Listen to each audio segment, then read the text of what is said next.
Okay, we are going to call the meeting of the DuPage County Police Records Management System Oversight Committee to order. It is 2 p.m.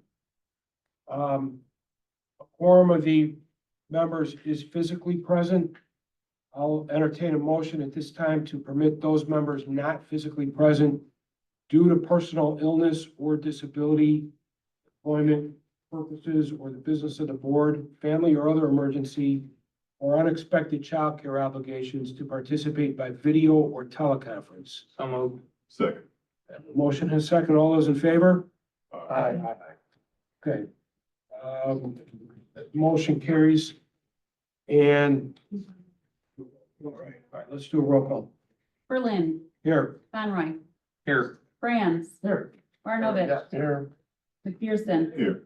Mendrick, Here. Ritz. Member Ritz? Not here, okay, sorry. Scalera. Bennett. Here. Zerwin. Here. Walter. Here. Gutman. Here. Okay, all right, thank you. On to the order of chairman's remarks. I know we have some new members, which we're gonna get to in a second, but just want to welcome everybody. Obviously, we have a lot of work to do going forward, and look forward to the challenge. Look forward to working together as we always have on this committee. So I think we do have public comment. We do. It's gonna be included in the minutes if you want to read it again too. Okay. It's by way of an email from Joe Moranowitz. And it's, I'll just read it in the record. It's on behalf of all staff from the Village of Addison. We'd like to personally thank CIO Anthony McPherson and his entire team assisting for a smooth transition onto our new platform. Anthony and his team have been exceptional in the communication, working through those unique situations that arise. I also want to also personally thank State Attorney Berlin and everyone on staff and all their efforts and hard work. This is sincerely appreciated. Joe Morano's Village Manager, Village of Addison. Any other public comment? No. Okay, on to the order of item 5, which is the appointment of Evan Walter, Jason Belowski, and Michael Gutman to the PRMS Oversight Committee. The appointment of Jason Belowski is effective September 1st. The other appointments were effective August 1st, pursuant to the DuPage Mayors and Managers Conference. So welcome, okay? We're happy to have you. Thank you. And we'll move next to our action items. The first is we need to select a new vice chair, PRMS Oversight Committee, with the resignation of Mr. Fieldman. And I would note that in the PRMS rules, the chairman in Rule 11 is elected amongst the members of the PRMS Oversight Committee. While there's no specific reference to how a vice chair is elected, it does say the vice chair shall perform the duties of the chairman in his or her absence, and other duties as the board may prescribe. And I believe that the vice chair should be elected in the same way. It should be amongst the members with a motion and a second and discussion. And at this point, I would open the floor for nominations. I'd make a motion to nominate Mark Franz to be the vice chair of the PRMS committee. Okay, Second. a motion and a second.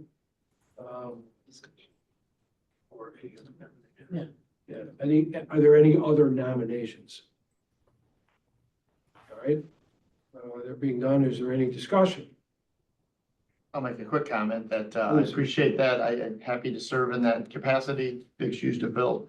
But certainly can do this for a year and someone else could step into. I don't serve in that same role on ETSP, and but it's time to get some other folks involved too. So, but happy to do it for a year. Go from there.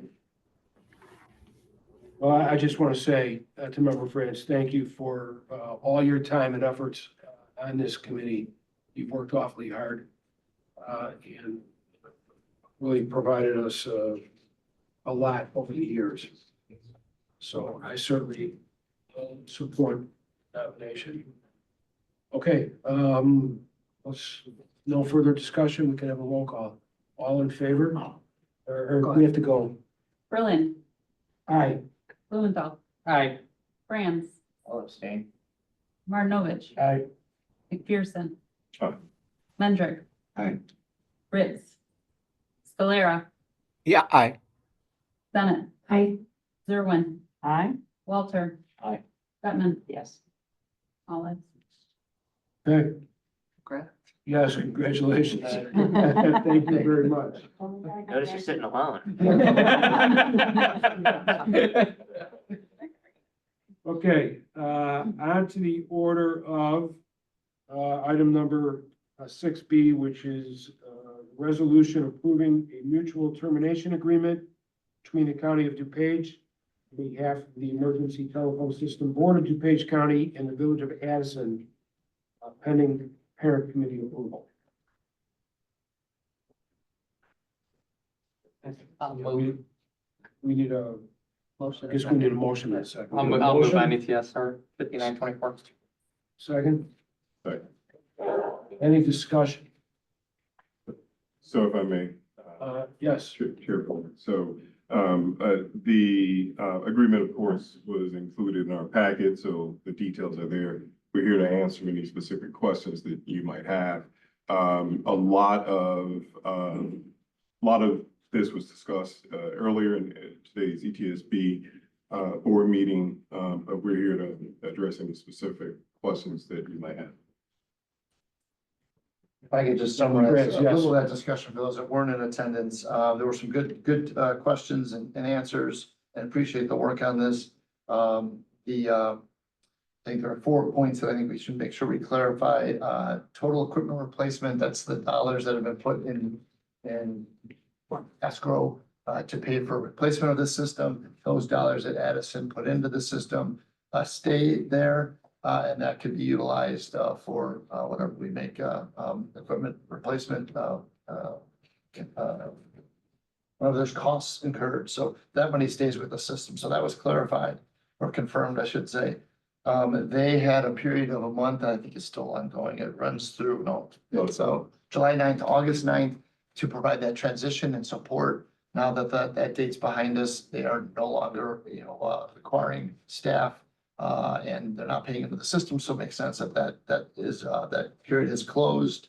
Member France, if I may, just to add to that point, it also means that that data is no longer in our RMS system. So they are now responsible for those records moving forward, including the data that was pulled from our RMS system and transferred to Addison. Good point. And then I think there will be a little bit of a different, and this is really more for debate moving forward, but a different approach moving forward with other members that may or may not want to exit. Because we're in a different place now than we were when Addison submitted their letter. So that the next exit agreement might look a little bit differently, and we need to talk amongst ourselves to figure that out. Then the fourth point that I thought was important was that there is a clause in paragraph 6 that provides us, I think, the important to the county more importantly, the liability protection against anything that might come up in terms of that data going forward. So with those 4 things, I was comfortable moving forward and did make a point that I wish this was on an agenda for ETSB and PRMS before they exited, but I don't think there's any fault here. Everyone's been working really hard on this over the last couple of months, but I think that's certainly a better way to do it moving forward. Chair. Yeah. Go ahead. No, if I could just to clarify and to expand upon your point, and the reason why Addison is in a different position, because they gave notice before the restatement that occurred a couple of years ago now, or, October of 2021. well, that's when they gave notice, but, and then the restatement occurred after that, so that's why they're not really subject. They weren't part of that because they had already we anticipated they're leaving prior to that. So just to kind of expand on why their leaving is different than perhaps other municipalities. I don't know. Want that reflected in the record too. Chair Belinda, Please. I'd like to Yes. add as well. That's a great summary. Thank you, Brent, of the highlights of the agreement. But I also like to bring up a point that Member Gutman made, member of ETSB as well, in the ETSB meeting this morning, which is it would have been great for us to have a summary memo or some kind of memo explaining these changes prior to. I agree. We are learning from this process. It was the first time that we executed an exit agreement, and I think that was lost in transition. We have been heavily involved with Addison and a lot of members of this team, and we probably made a lot of assumptions that we should not have made. So going forward, I did want to say, I didn't want to take all that time in ETSB to say, that makes a lot of sense, and going forward, that's a great recommendation for us to make sure that we have a memo to clarify changes before we leave to summarize them, right? Because legal language is not always as clear to folks who are not attorneys. So. Any other discussion on this matter?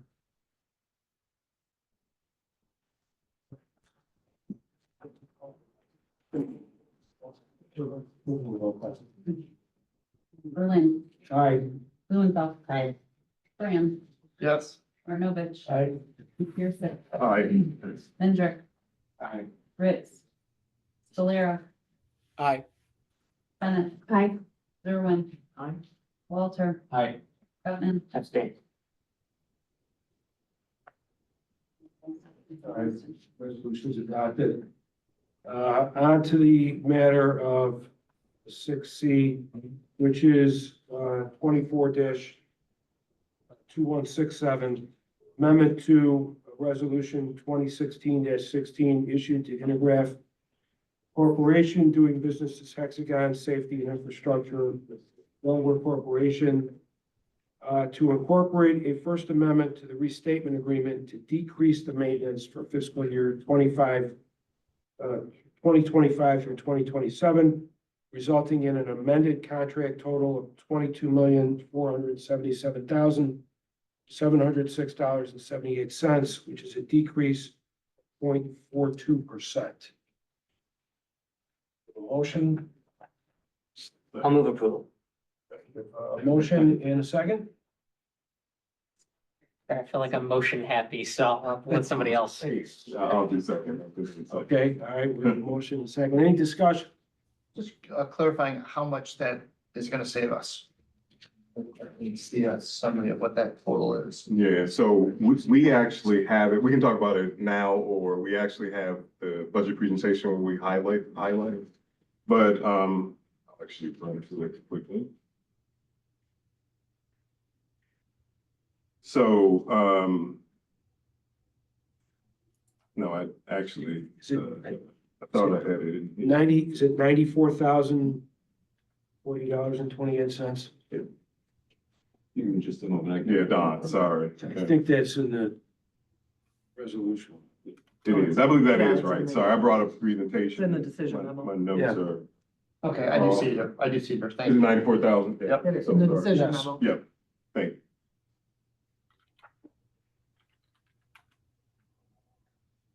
Any other comments, discussion?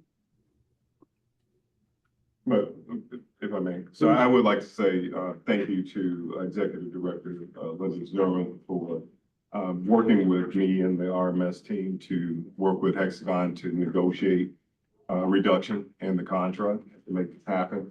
A lot of this was brought on by the exit of Addison, which we'll talk a little bit more about in a second, which would have resulted in an increase to the annual budgets of all of the other agencies.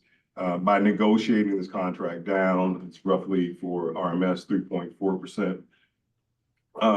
It almost equals to what our annual increase would have been with Hexagon, which was 3%, right? So it's roughly 0.4% increase now overall, which is, close to what they would have paid. So it would have been double that. if we weren't able to negotiate that. So thank you, Linda, for helping me have those conversations with them and negotiate the contract to get it down. We're going to talk about it in a little more detail. Don Aronot and I will kind of cover the budget, but it looks much better than we thought it would look a month or so ago because of those negotiations. Thanks. And then, of course, you know, we did a line by line audit and we found a couple things that should have been on the CAD side, so I didn't make out quite so good, but it worked out good for you guys, so but it worked out well in the end, and I think it was a good partnership and a good Exercise. true up, so got nicely. Thank you. Okay, anyone else? Go ahead, have a vote. Berlin, Aye. Blumenthal, Aye. Franz, Yes. Marnovich, Aye. McPherson, Aye. Hendrick, Aye. Moore, I'm sorry. Ritz, Scalera, Yes. Senate. Aye. Zerwin, Sorry. Walter. Aye. Bettman. Yes. All ayes. Okay, amendment's adopted. Move on to item 6D, which is PRMS 1-24. Recommendation for the approval of a contract to Delta Works LLC to develop an RFP, evaluate responses, participate in the selection and in the contract negotiations for the police records management system for the period of August 27th, 2024 through August 26th, 2027, for a total contract amount of $192,269.36. And this is a professional service contract, not suitable for competitive bid per Illinois statute, vendor selected pursuant to DuPage County Procurement Ordinance 2-353-1B. A motion and second. So Second. A motion and a second. Any discussion? I'll start out by giving some background on this one. So as you all know, we've been discussing different systems and as part of the IGA renewal process and the impact of organizations leaving the consortium to pursue other applications, right, that they may be interested in. So we engaged again in partnership with Executive Director Zerwin. We engaged Delta Works, who previously managed our RFP process for the original process. Mike Galvin was the person assigned to DuPage County and ETSB. He's available, and we re-engaged him because, number one, he has the history and background that is needed for this process, and he has the experience and expertise.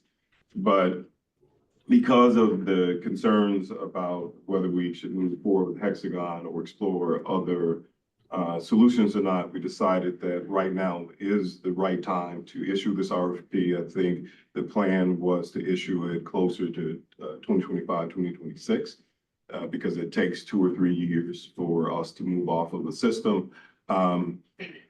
We believe that it makes sense to do it now. What it does is a few things for us. Number one, it does allow for on the RMS side, it allows for us to look at the contract with Hexagon, compare them to other vendors that are out there, compare the systems to the existing system we have, and make a determination on whether it's the right system for us moving forward or not. It also allows us to pick a different system that meets our needs and requirements if required now. Great thing about this process that's in place is it will list out our requirements in detail. It allows for all agencies to participate in the process, and it's a very thorough process of identifying requirements, having the agency participate, bringing in the vendors who respond to the RFP, let them demo their systems, we can test them out, and then make a decision at the very end on which system makes the most sense. So This is what we're requesting as part of this process for us to, and the full amount is $192,000, $192,269.36, to bring Mike and team back. The way the agreement is laid out, it's laid out by task. So the 192,000 is actually a not to exceed amount. So when we go through each level and task, we'll determine what's needed, what's not needed. We may get to a point where the oversight committee may decide that their services are needed. In the case of RMS, specifically, we believe that Don Aaron and his team might be able to provide some support that we didn't have previously. So that may actually help us manage that cost a little more moving forward. So, but this is what a process like this would traditionally cost an organization of our size and complexity. If we were one single entity, it would be less, but because we're dealing with 31 agencies and they have to work with those 31 agencies and help us determine the system for those 31 agencies, this is the cost. If you also read the agreement, it clearly identifies that Delta Works gave us a 15% discount, loyalty discount. So we're paying essentially what we paid, 5 or 6 years ago when we, probably have to look at Linda, she was here, when we did the original RFP, but it's around the same amount that we paid a few years ago. So I want to add that comment. Member France. Linda, do you just want to comment on the CAD part of this too, based on our conversation this morning? Yeah, I'll defer to Linda if she'd like to. Sure. So we also save some money by tag teaming this, so to speak, by having Mike Galvin. There are certain aspects of having him come at the same time. So by working together and having him on campus, so to speak, at the same time and partnering those schedules will save some money on that proposal. The PSAP directors decided also that it would be a good time to do some due diligence on the CAD side as well. I say this and then CAD had a little hiccup, so it's always great timing.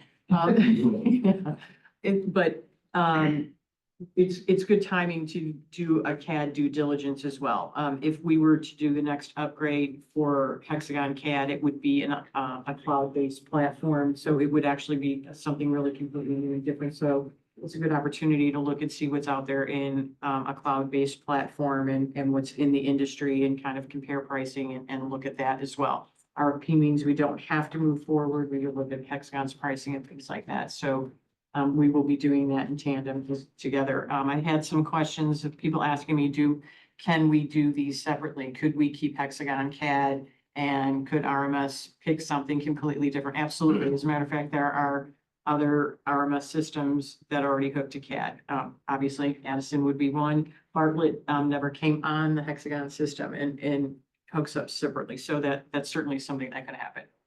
And there's 26 integrations that work off of the current CAD system today. So it would just be the same type of thing.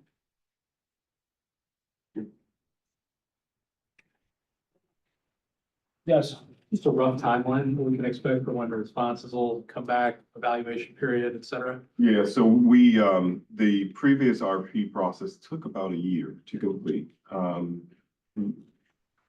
I think we can, I want to misspeak because I'm going to say that I believe that we can shorten it, but that always backfires on you when you say that. But I think we can shorten it if we have dedicated people. We've gone through this process before. So when we did it years ago, it was really a new process for everyone involved, right? So I think that sometimes can complicate the process and cause it to take a little longer. I believe that is the case, and I do believe that we can probably shorten it, but worst case scenario, within a year from now, we should have a result and a recommendation for this. And then, I'm sorry. Yes. I was gonna say, I would agree with that the process could be shortened. When we did this, there was no RMS work team under Don. You have staff now for that. You also have a very solid executive law enforcement team with Dave Shar and Chief Thomas and Deputy Chief Avra, so you have a very solid team there, you have work groups, so you have that structure. You also already know what you have in terms of a system and what you like and don't like as a group. You didn't have a group before, so I think that that's different and a much more solid group in terms of work teams, people who have been testing when we do upgrades and things, so I think that can move much more quickly. And can I, before you Yeah, answer your but- question, I do, Executive Director Zerone made me think of one thing that came up as part of this process since I've been here meeting with the chiefs. They've mentioned how originally there wasn't as much involvement as it needed to be. So I just want to stress the importance that each agency really needs to identify a representative to participate in this process, right? And it doesn't have to be directly from their agency. Maybe there is a proxy from a different agency that respect and could advocate on their behalf, but we have to have input for it to be successful, right? What I don't want to happen, I'm sure Linda doesn't as well, is we go through the process, very few people participate, and we're back at square one a year from now with, not the best recommendation or recommendation that the majority of the agencies are not behind. So we're asking for all agencies to really come in 110% and give it 110% so we can pick the best solution for the consortium. Just kind of clarify, while that's going on, and we're still moving forward with the upgrades to the current system, we've got one of three. Is that right? Am I saying that right? Three segments of that complete, three different pieces of that. And we're not gonna move forward with moving this then to the cloud. We'll see how the RFP process goes before we make that decision. Correct, yeah, we are still, I'm sorry, we're still moving forward with that upgrade. Okay. It's not a cloud solution, so. Right. Right, yeah. But what if we were sticking with, we weren't gonna do the RFP, I thought that was, my memory is probably not great on this, but I thought we were gonna then move to the next platform with Hexagon RMS. Yeah, it's web-based. Web-based, Which sorry, is not different cloud, from cloud, web-based, right, right, yeah. right. Okay. So that is, Are we still that gonna is, do that? we are still moving forward with that. Again, I'm gonna highlight that in the presentation, but just to answer your question, the answer is yes. All systems We go on we that. are, Don and team are currently involved with that process, started the process already with Hexagon. We actually started in November, 2023, but he's moving it forward. It's an extended timeline because of the complexity of our consortium, but it is moving. Yes. Okay, thank you.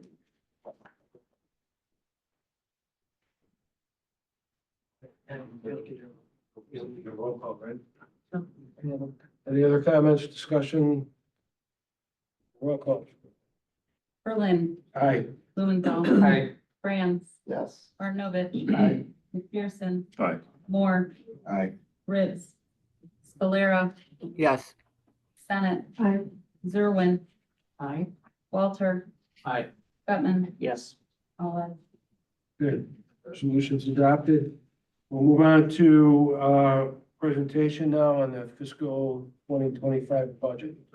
Thank you, Chair Berlin. So to give you some context, we've probably addressed some of the items that we have in this presentation, so bear with me. If there are slides that you'd like for us to focus on more, we could do that, but we probably covered some of it. But what we wanted to do is take a step back and give you some history, or not history, really address some of the things that have come up over the past 6 months dealing with consortium, the IGA, the exit agreement, things of that nature, and kind of summarize those things and give you a chance to answer them. But I think you've done a lot of that, so bear with me, I'll work through it. And then we'll get to the budget presentation at the very end. Of course, Addison exit agreement is the first thing up. As Member Fran mentioned earlier, that we technically terminated the agreement on July 9th. But we extended a 1-month courtesy to address any data needs that they had, or to help them understand the data that we ported over to them better for that 30-day period. There was a lot of interaction between us and Addison. I think we helped a lot and, with addressing their data requests and data needs, including FOIA requests at that particular time. There was no charge for that extension. It was a courtesy of Don and his team. The data delivery, all data has been pulled out of the RMS system and transferred over to Addison. So we initially started with a initial data set for them to take a look at and assess on June 25th. And then we completed the final extract of all data changes related to Addison on July 12th. Data processing migration. So essentially, the PRMS support team assisted in that process through August 9th, as I mentioned earlier.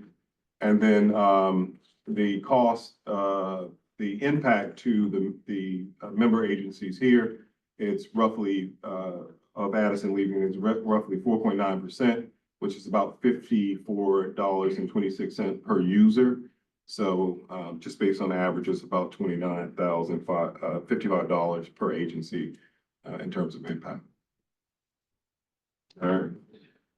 All right. So second thing we wanted to do is really kind of talk to or share with the Oversight Committee lessons that we kind of learned throughout this process.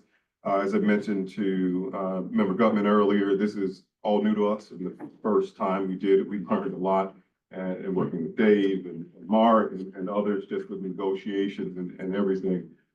So what came out of it? So the loss of collaborative benefits. So it's, it could have an impact on the overall agency, depending on who's looking for data that's connected with Addison, and definitely could have an impact on Addison not being able to share data to look at reports from other agencies.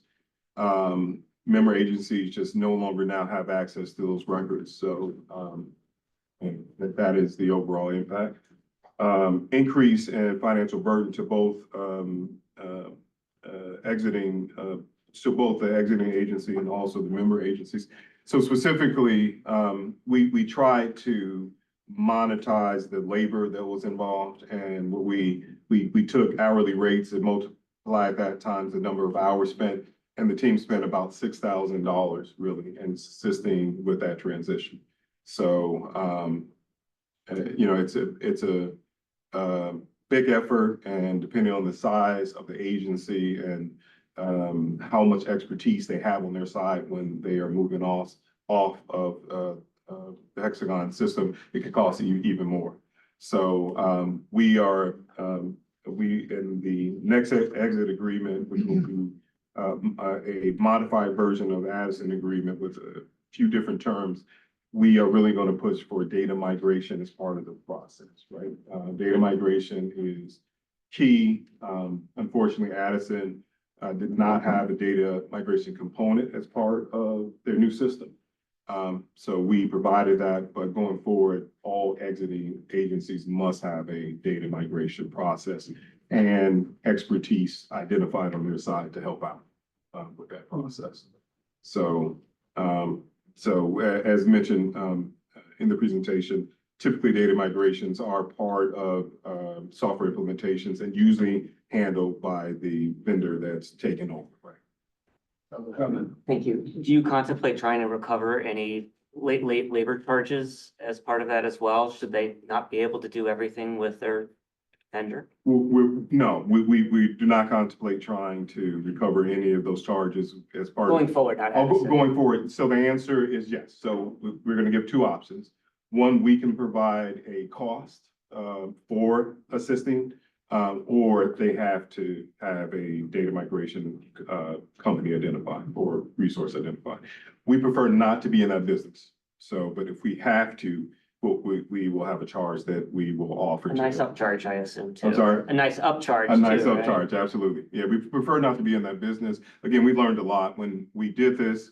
No complaints at all to Addison. We assumed it would be a few things that we had to address.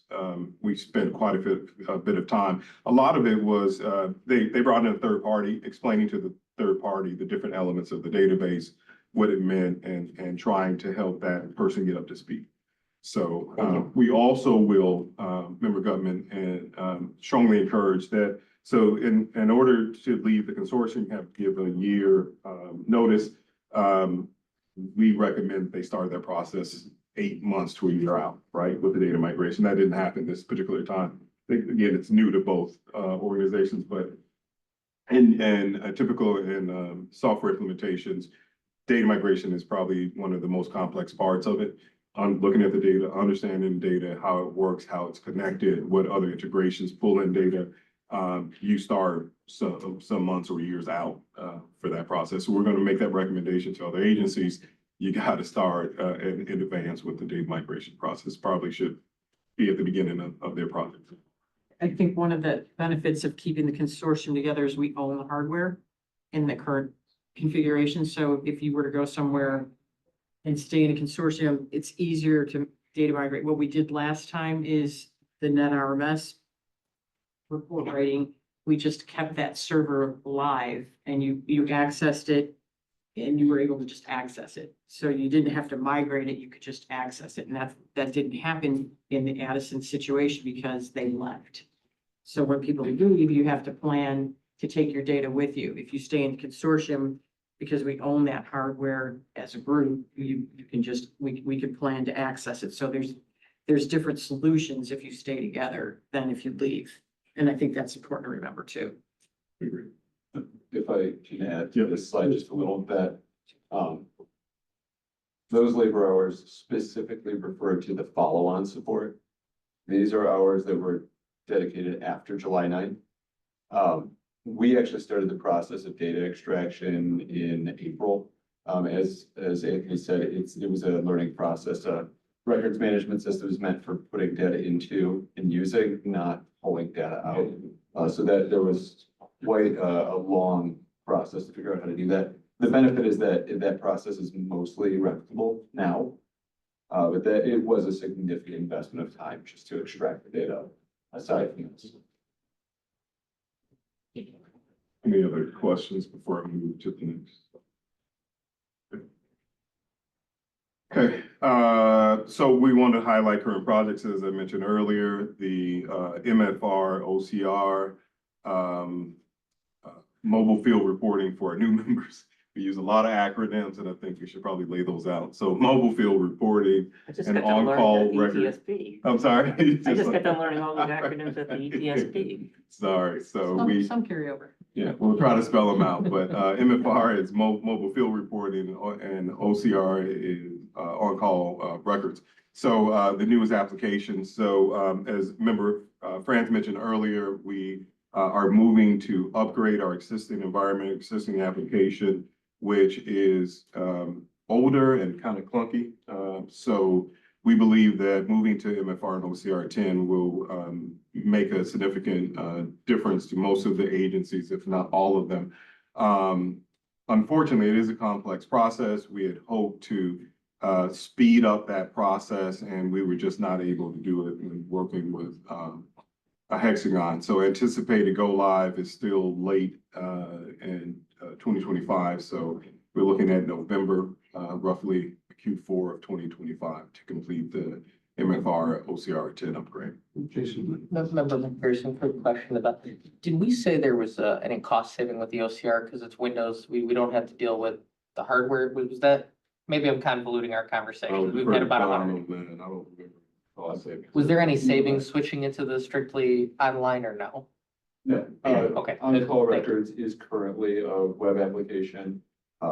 We will still need to maintain the servers. MFR is, mobile field reporting is a web application where the current application is not. We'll still need to maintain the infrastructure. There are huge benefits in deployment and updates and things like that. There's a lot of labor saved when you go for that. But no capital savings. I couldn't remember. I think we've talked about a lot of things. It's all kind of mixed together at this point, so thank you. All right, and the second point here, PRMS team and Hexagon will potentially work to shorten the project timeline. We are still looking at the entire process and figuring out how we can have tasks overlap. So we can have more tasks overlap and we have the resources to do it. We're asking Hexagon to actually throw a few more resources at this project, we may be able to shorten the timeline, but as of now, their projection is November of 2020. Okay. All right, we also wanted to talk about consolidation of all legacy RMS. So currently, our net RMS system is on a platform that I think is in the sheriff's Yes. network data center. And then the CGIS application is currently on our mainframe, which is going away by the end of this year. We're migrating off of our mainframe and shutting down our mainframe, and we are actually on track for that. So what we wanted to request or ask of the Oversight Committee is permission for the PRMS support team to take on those two additional responsibilities. It makes sense for them to manage it. The reason they're not managing it is just because that's how it was done in the past. But we want to clean it up and have the right teams manage those two applications. Just makes sense. I have a question about Yes. this. Chief DeVries, please. Does that involve new hardware or just labor costs or, how's that being done? It does involve some new hardware. I don't know if you know the details behind it. We've already acquired the server. So we've already acquired the server that we're going to use. I think it's from the IT department. Yes. It's kind of a server we donated as part of the process. And then for agencies that were not on that RMS, and don't have any of that data, essentially the consortium will be paying for all of that to take place, even though agencies that are maybe in the consortium now were not part of that RMS previously. Isn't that, are we talking about two separate groups? I'm not sure if So, I'll be able to answer the question. Technically, yes, they are two separate user groups. CGIS is currently its own sort of revenue stream. It functions independently. Net RMS does fall under the consortium currently. It's just as far as where the applications reside and how they're maintained. They're basically the hardware that Net RMS is on is old. And rather than acquiring a new system, we're just going to move it onto the same hardware as CGIS. So that the users that currently use Net RMS will continue to use Net RMS. The users that use CGIS will continue to use CGIS. It's just a matter of allowing this group to make decisions about future plans. You know, if we eventually want to go to the cloud with those, we need somebody to be able to make that decision.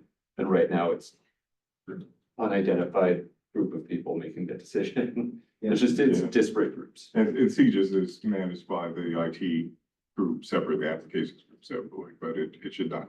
Yeah, I just want to clarify, because I don't have any data in that RMS. So, it seems like that is something prior to the consortium. I just wanted to clarify. Did we answer your question? Is that clear? I'm sorry. Kind of, it just, that RMS existed prior to the consortium. We did not participate in it, so it seems to me like an expense that's being provided by all the members of the consortium for something that occurred prior to Oh, I this. get what you're saying, yeah. Yeah. I understand that. So So you have Downers Grove and Westmont were on a different system than Net RMS when you brought everybody together. right. So there were, the rest of and Bartlett would also fall in that category. So you have a few agencies that were not part of Net RMS. So the TSB billed the Net RMS users to be, and and ETSB was reimbursed for the cost of that server. And then that was transferred over to the group. That server asset was transferred over to the I group. get that, okay. So that's what you're referring to. Yeah.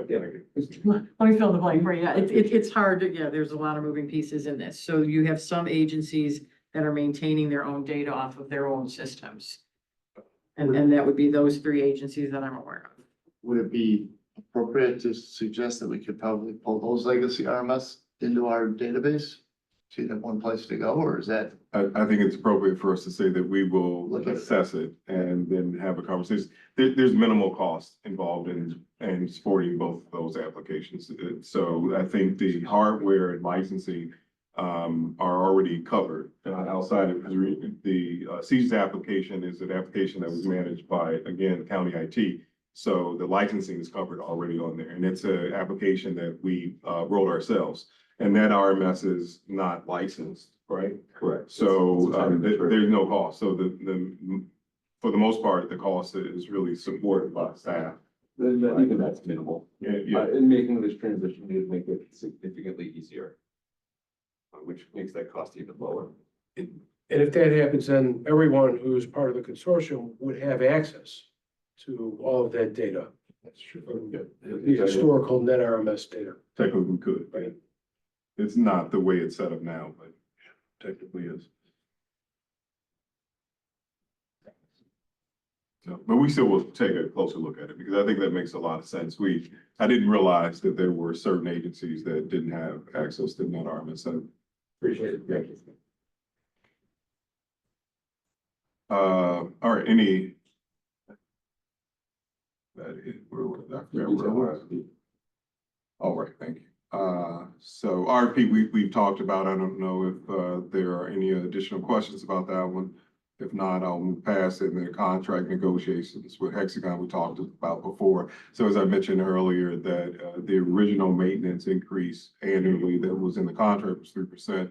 Linda and I worked with Hexagon to negotiate that down and to clean up the contract. That's what Linda mentioned earlier, to move some things that fell under RMS's responsibility over to CAD that they are now taking over, which decreased the cost quite a bit. So, and will lessen the impact to other agencies with Addison. So I would say you won't notice the difference because it's 0.4% or something like that. All right, and then the last point is that we are also, Executive Director Zoran and I are also looking at the RSA role, just making sure that it is as effective as we would like for it to be. If we feel that it's not, we will look at restructuring it as well, which may result in savings, if that is the case. All right, so that's it. I just want to give a background before I move on to the budget presentation. Any questions about any of those big items?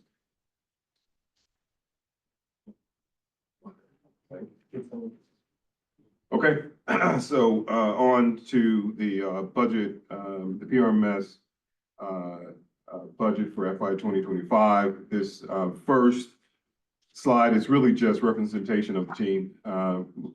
We thought that due to new members starting, you probably don't know who the team is and what they do. I'm not going to go over in detail. We can share that with you guys if you like.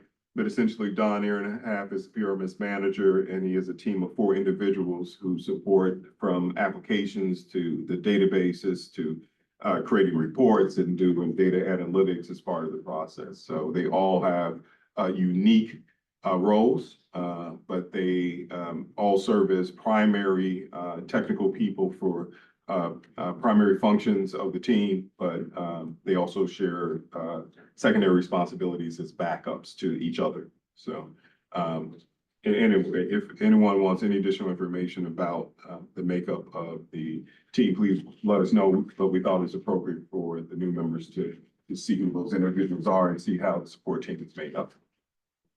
All right, FY 2025 request. So we are requesting in FY 2025, $1,911,103, which is slightly up by $63,857 from FY 2024. Again, a overall increase to PRMS of 3.4%. And the impact to the agencies, member agencies, cost per user is now up to $1,132. What are the primary expenses that impact this? It's essentially the maintenance contract, which you can equate to Hexagon and the software. That's the maintenance costs annually for us, $645,815. Salaries of those 5 individuals that you just saw, which is $484,876. And then equipment replacement, which the new members, I'm not sure if you are clear on what the equipment replacement is, but essentially it's a fund. It's kind of future fund, if I may, will be used by the PRMS, support team to upgrade or replace the existing system in sometime in the future.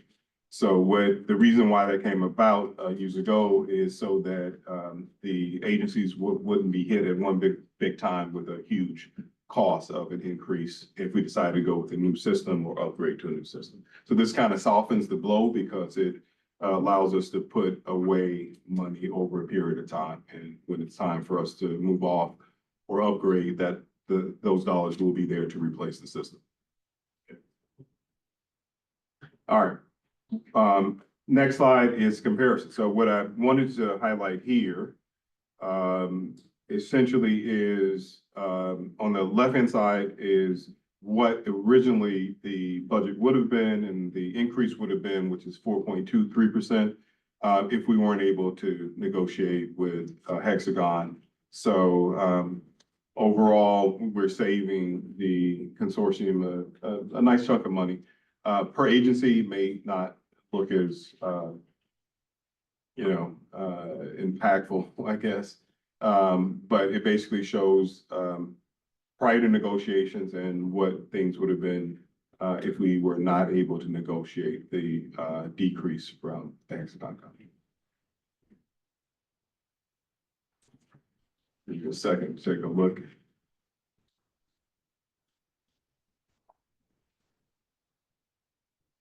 All right. Any questions? That is, I've completely forgot about the equipment replacement fund. So this basically just shows how it's set up and what the member contributions have been over the past few years and what it will be over the next 5 years. So in FY 2022, that's when we did the refresh of the Hexagon software and the hardware as well. We upgraded the back-end hardware for both the CAD and the RMS systems. Total costs on the RMS side, $815,215. And going forward, the contributions will be increased because of that. I think the original target was to have $3 million in the equipment replacement fund by 2027. So we, and starting FY 2024, we made some adjustments, as you can see, 410, 420, 430, 441, so that we can get us back to our original target of $3 million.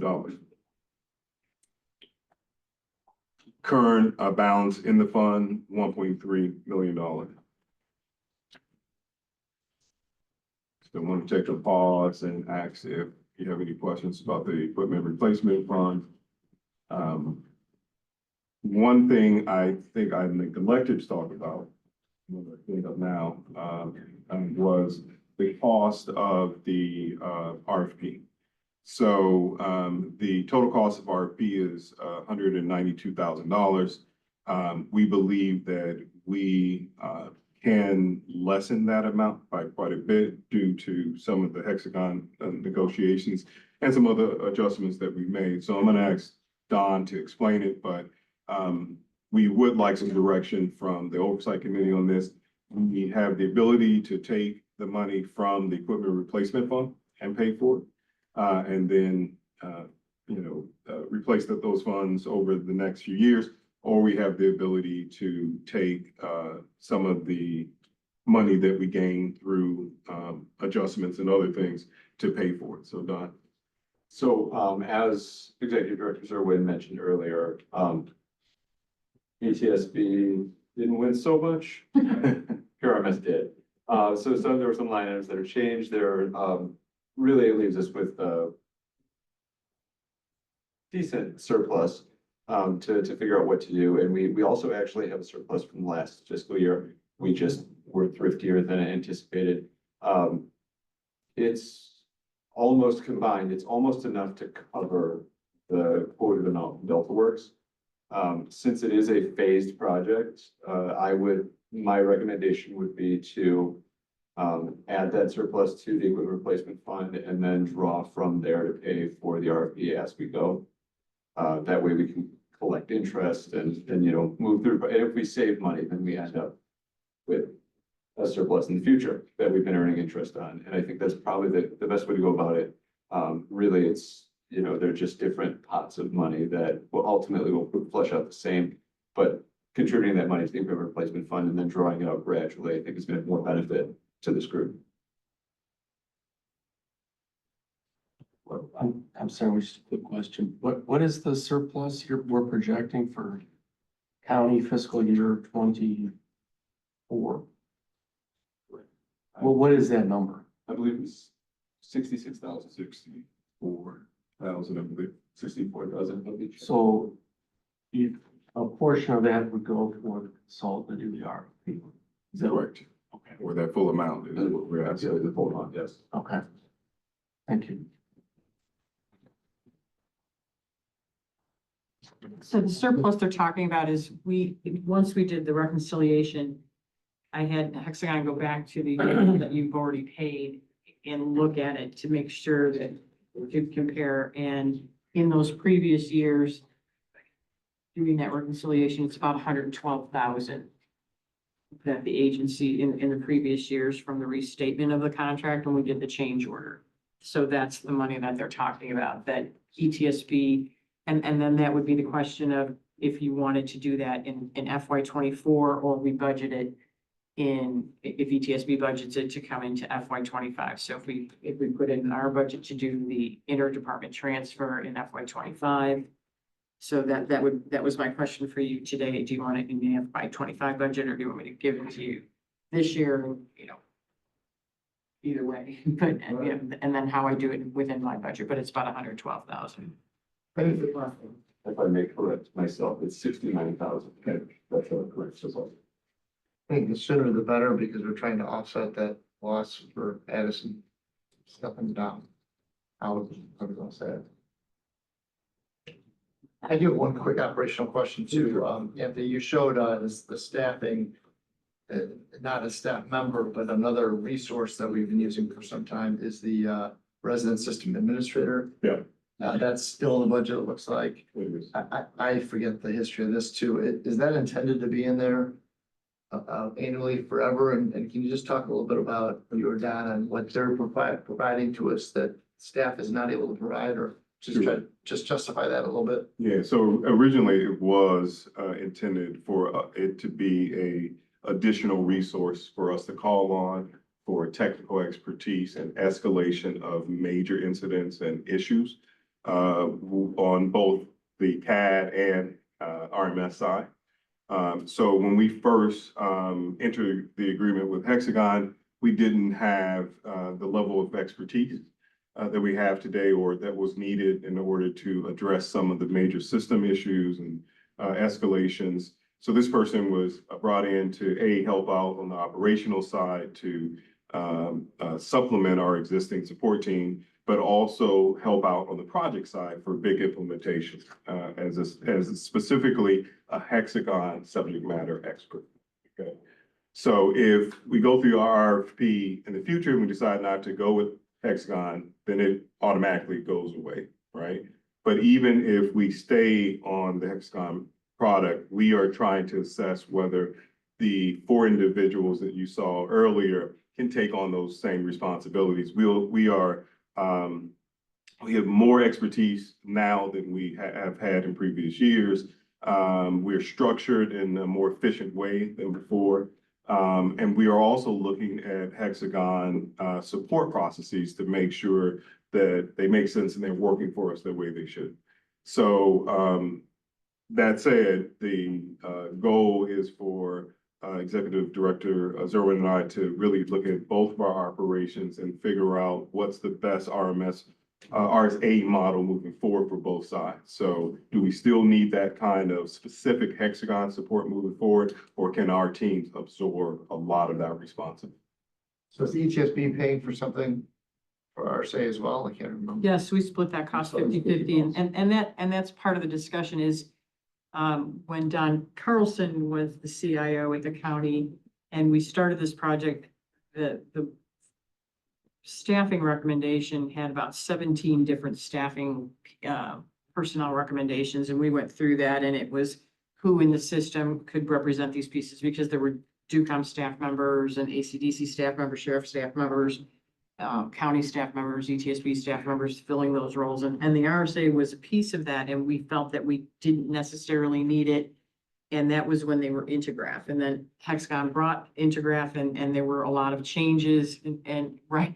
And it kind of evolved, and then at that time, the way that the model and the company worked, you really needed a liaison if you were a large entity like we were. And now we feel that the way their model has evolved, we don't know that we necessarily need that type of RSA liaison, particularly with the teams that we have and how we're set up, and they've evolved, and that piece has evolved. So we're looking heavily at that. Our teams internally have discussed how that's working, and we've talked with Hexagon about how that's working. They've proposed a couple of different options for us, and just frankly, the timing to get it to here today, we just couldn't get it to you and feel comfortable about the decisions and vet it. So we're still working through that and deciding which way we want to go, and because we want to be sure we're not going to lose resources. Ourselves. Yeah, we don't want, we don't want to hamstring it, and so we're looking at it, but we feel like there might be some options there to, between now and the end of the contract, to make some adjustments, because it has evolved. It really has changed, and as Hexagon has changed, so we're looking at that carefully to see. It's different, so we'll see. Thank you. Is it for Other questions, comments? Thank you very much. On budget, Yes. can I ask another Sure. question? Of course. So I You're the wanted to, CFO, of course. wanted to point this out or just kind of clarify. In the packet on the last page, you did an analysis from 25 to 27 that shows the per agency cost. So it looks like we're about at $1.8 million. And then we do go up in 25 to 1.9, which means all agencies will pay more. And that's gonna be basically in 25 and 26. But then in 27, there's a substantial decrease to 1.17 million. So that means that agency costs should go down when we do the billing in 2028. So, looking ahead, I mean, do we know what was the cause that decrease? It's about, yeah. I can regret that. Essentially, the fiscal year doesn't line up with the contract year. Okay, So the way the contract is written, several of the contractual obligations with Hexagon expire midway through that fiscal year. And I think that's something that's gonna have to be, it will just naturally be addressed after the RFP. However, we move into a new product. I think, of course, it's been talked about a lot, alignment between any contract and the IGA or the fiscal year would be ideal, so that we don't run into this. That's the best projection we can do now because of when the contract ends. Half a year Sure. through June 20. so you may see an increase in 28. Depending on what Okay. comes out. So then expanding into that, I know we have a goal of $3 million. It looks like we're gonna meet that for the equipment replacement fund.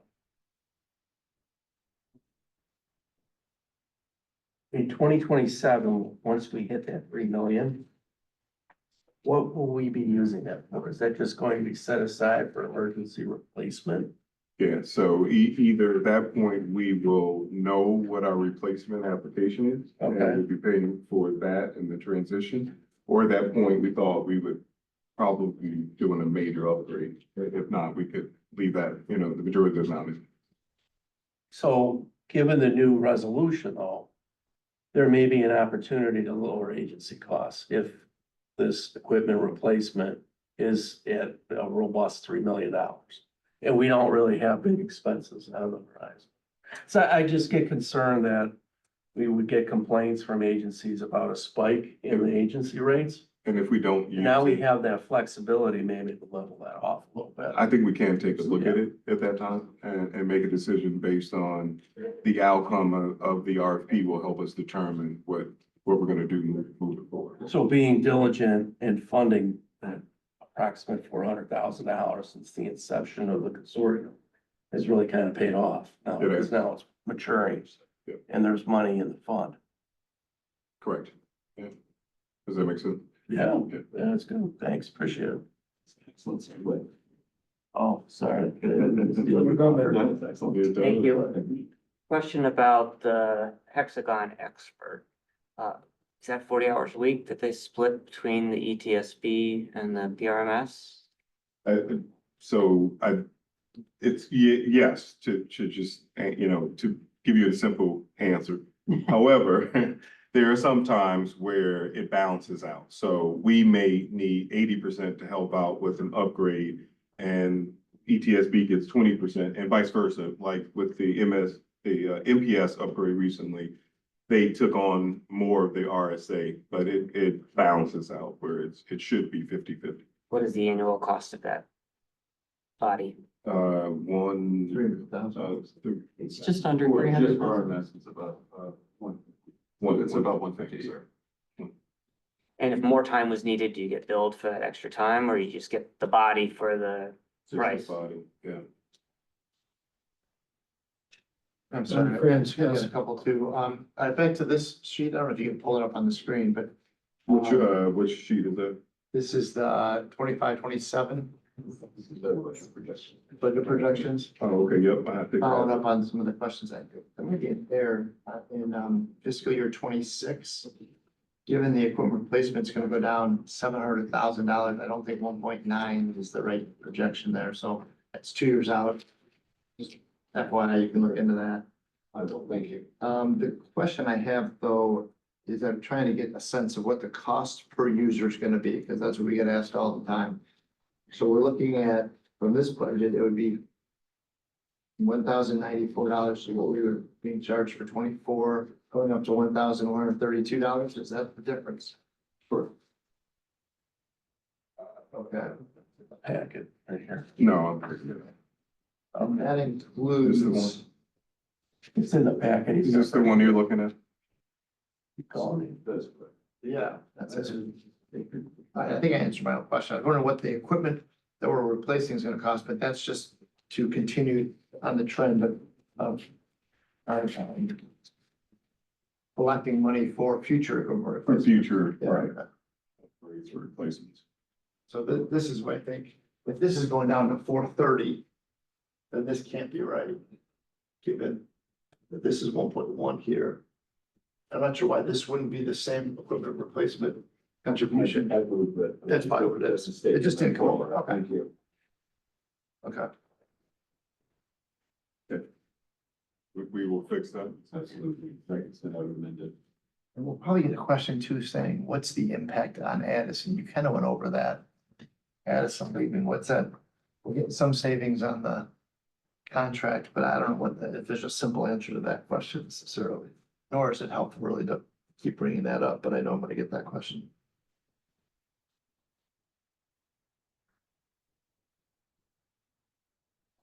So, I think that the 1.5% reduction in the contract and the true up of the contract essentially negates the impact for FY 25. yeah. Point four. From Addison leaving, you mean? So then this is more of an organic increase in costs, and that's what the. Right. Then beyond that, it's COLA and things like that. Right. It's essentially no increase. So it's no increase beyond what was anticipated before. And then you're gonna get back to us potentially, I guess, I'm not sure what the next step is for this budget on the RSA contract going forward. Yeah, so this is just a preview and it gives you an opportunity to really do what you're doing now, dig deep, ask questions, let us make modifications. Then in September, during our normal board meeting, we'll ask for approval. So we have time to make adjustments and between now and our next meeting. But we're gonna ask for formal approval in September. Thank you. Other questions, comments?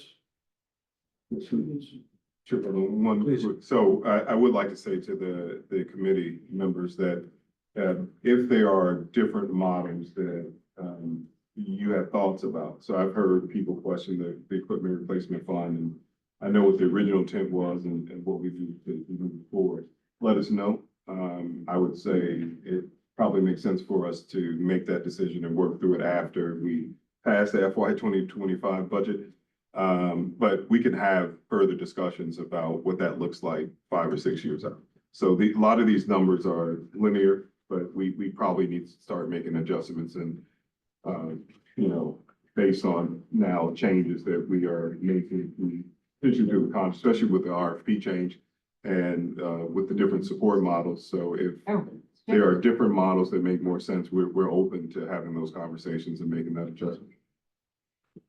Like if there's less that needs to go in, because the new system will be less, then we can talk about that as well.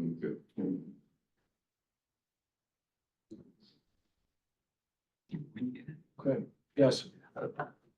Director Zerwin this morning gave a great explanation of possible long-term changes that we want to discuss. And I thought maybe at least for our benefit, Downers Grove's benefit, that she could articulate those again.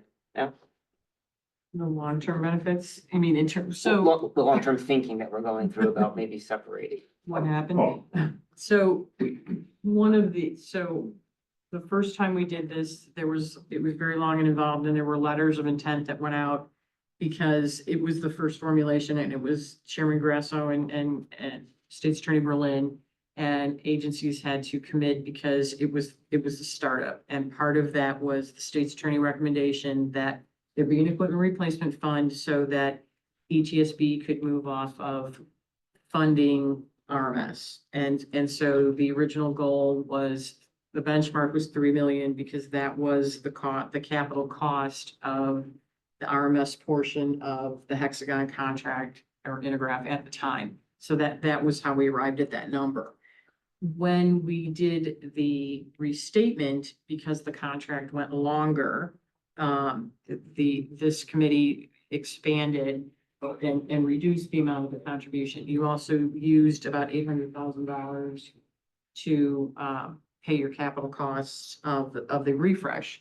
So that's how we get to Don's projection of getting to the $3 million. So that's the goal. And so the point being, and earlier we talked about, with the RFP, you could put a different RMS onto Hexagon CAD if the PSAP directors and the PSAP RFP decided to stay with Hexagon, or if for some reason we picked a different CAD and you stayed with Hexagon, whatever the mix decides to be, whatever we decide. So, but that's how that then ends up working, is you now have your own funding to do that. As also essentially some of the moves that have been made here before some of you are joining is that there have been some adjustments along the way to allow, maybe not in 25, but as we go along, to start billing directly, because ETSB pays the maintenance cost in whole, and then when you're billing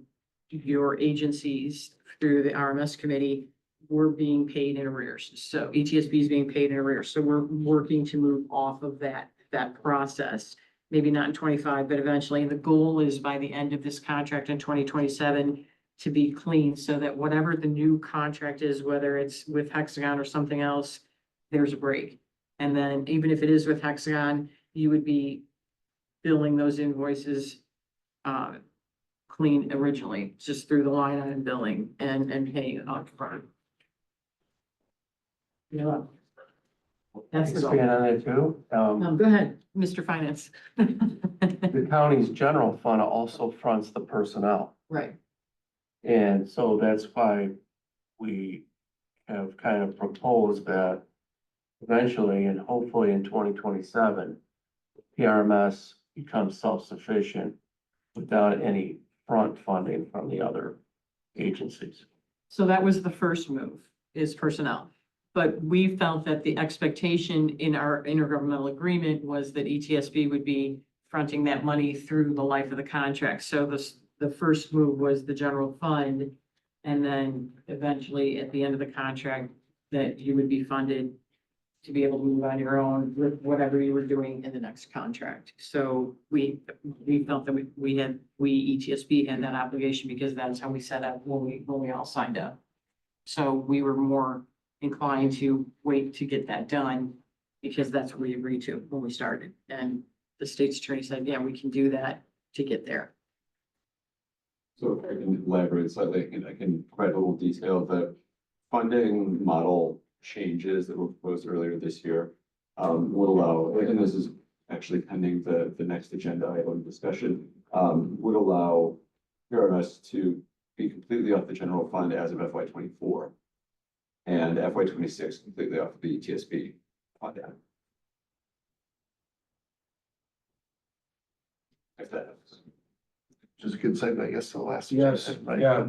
I think we move into, Great segue. 24-2180, the review of the proposed amended IGA. And Lisa, do you want to? Yeah, thank you very much for the perfect segue to the last item. I'm sorry, at least I'm used to answering the questions. No, I appreciate it. So this is on the agenda today to get some feedback on what we need to change. The only proposed change to the IGA that this amendment contemplates is expanding the scope of the equipment replacement fund, which has been talked about. And the reasons why we want to do that is to move more, to be greater self-sufficient. So that's the reason for the change. Now, I did hear Member Francis' comments earlier, and I Won't steal my thunder. I'll wait, I'll go ahead. Acknowledging she was listening. No, we're kind of in a catch-22. I mean, we really would like to expand the equipment replacement fund to accomplish what we've just been talking about. And I think that's a real positive. Are there other changes that could be made to the IGA?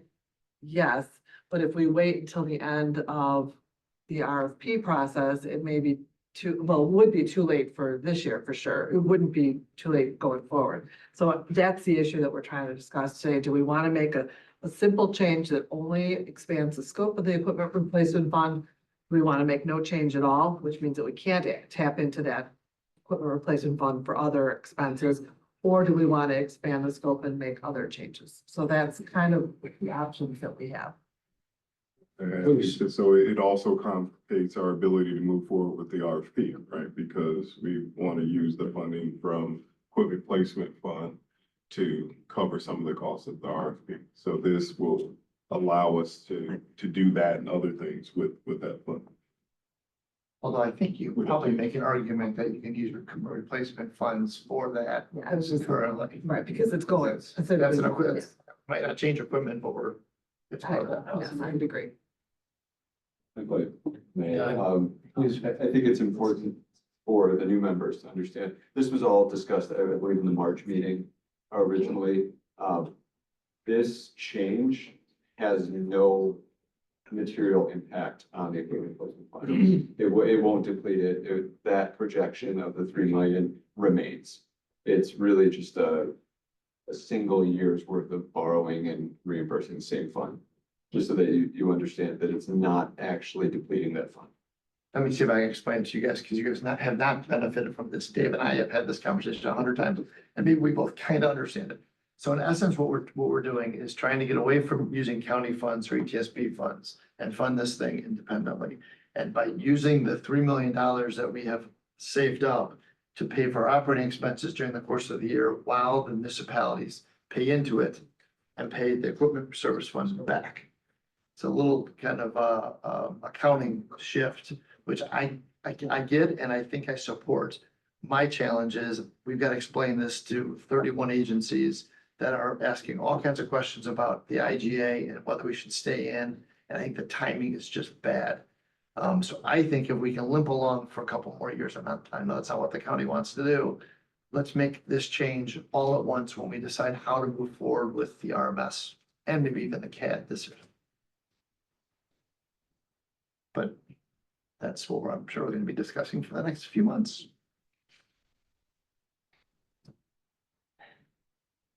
And we can further this discussion along next month, because obviously if we, do it this fall, that would still work for payment that would come. Right. So it's not like we have to make a split decision today. But the goal is to make a decision before December first. Right. Well, when do municipalities pay? January, right. January, February. And so the equipment service dollars will be used in the fall and reimbursed by, right? What's the timing on that? Well, we have to kind of figure that out if, there would be a transfer. The start of the fiscal year for the county is, December 1st. So we would have to transfer funds either monthly, quarterly, to fund the operations of PRMS. And that would be, if this resolution passed, coming out of equipment replacement to do that. But to answer your question, we would start funding all those operations starting, December 1st. Once a budget is passed, as I see it, then the invoices would come out almost a year ahead of time. So that, correct me if I'm wrong, but agencies would get almost 2 bills within a couple month timeframe, right? They would not. They would not. We would continue billing in arrears, Okay, so the billing doesn't change. okay. And if I could, member Francis, or Vice Chair Francis. Or Mark. Go ahead, Chair Mark. From the date of the first dollar, in terms of years, from the date the first dollar leaves the equipment replacement fund until it's replenished, 14 months. Maybe 15 if you have people lagging. Just desperately trying to find a solution where we don't have to go through that process of getting 31 IGAs approved. Because it's not gonna be easy. And I don't think even if it's Go ahead. Even if it's please. easy, I don't think it's gonna be as quick as we may need it to be. I mean, it's not gonna be one meeting and done with all the other noise that's out there. And also it may push the decision too for other people to exit. I don't know where people are in their decision-making timeframe, what Chicago wants to stay in this consortium. But I just think we should need to go in eyes wide open. What are the implications to the county if we didn't do this year? Except continuing a practice that you don't really like, is not liked. It would not be, it's not detrimental to the county financially. I'm not sure our full county board understands that we front all this money, but, we are getting reimbursed, a year behind. We've been able to do it for quite a while. The goal is to make PRMS self-supporting. And that would be not by using any ETSB funds or county funds.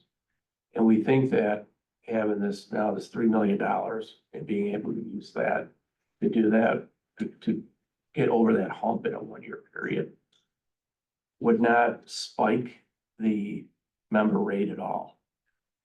From what I'm seeing, the member rate stays pretty much the same, but just general increases. And I think that's the most important thing. But from a county standpoint, we can put that off. I don't know about ETSB though. From what I understood, discussion 6 months ago, there's some type of law out there that is, where we can't use ETS funds to do these kind of operations. For the RMS portion. Yes. Right, Yeah. but we have an intergovernmental agreement on a reimbursement, so we can float it. And I don't think we should be getting out of it. I think the other thing too is your first 2 phases of your Delta Works contract are just slightly over the $112,349 that I have to pay you back. So, but it's around 112,000. So you are able to start your RFP process because that interdepartment transfer just goes into your operating and allows you to make those two payments, which we know are gonna take a couple months anyway to get through those first two phases, which are the system requirements and the RFP development and get that bid out the door. So you're talking through by the time we get rolling and get the bids and everything else, right? And do the process and all of that. So, I mean, then it's just the balance of the contract money that you're looking at in terms of how you want to pay that, whether it's that the rest of that 80,000 or so, if that's divided to the agencies and billing, dividing 80,000 or so. So you have enough to get started in that RFP process, which I think is critical to your agencies, because that's a question you need answered, because it's the chicken and the egg, because you can't really move forward till you know what you're doing. And you don't want to change, whether or not we change the amendment to allow. I think we could use, I was just gonna say, I would agree with you. I think that we can look, I think clearly you could use that. Well, while you're debating that and using it, either way, you still have $112,000 to get started and get moving on the process. So you're not impeding that process, because you've got that money that is coming your way to get going. So that's a legal question. I don't know. And that's why you're there, but but there's that money to get going. So whether or not you can use it for that, you still have that piece to it to keep moving. So I think that answers that question. Can I ask you a question about the RFP?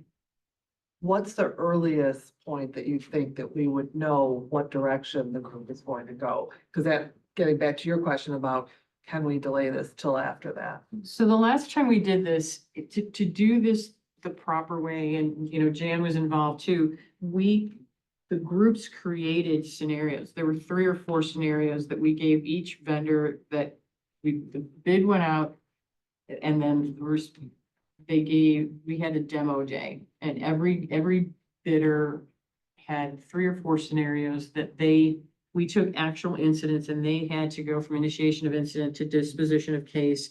And they did a demonstration of the CAD all the way through RMS, and everybody, you had your qualification teams, your actual teams in CAD and RMS, but then every agency was invited to come see the demonstration and score. We did the same thing with FSA, Fire Station Alerting.